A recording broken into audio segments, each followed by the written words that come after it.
dzisiaj z algorytmu badania w 22 krokach.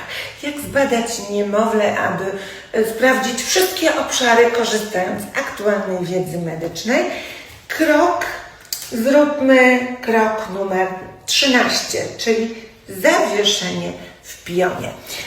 Już pokazuję technikę wykonania. Trzymamy w okolicy tułowia stopy, kończyny dolne nie dotykają podłoża.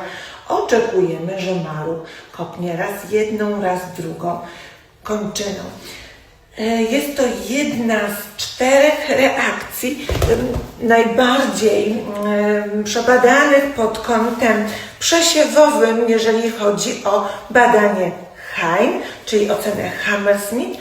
Ona obejmuje całość oceny, natomiast jest to jeden z obszarów z 4 reakcji, jakie oceniamy. Pamiętajmy, zawsze oceniamy całość, nie tylko pojedynczy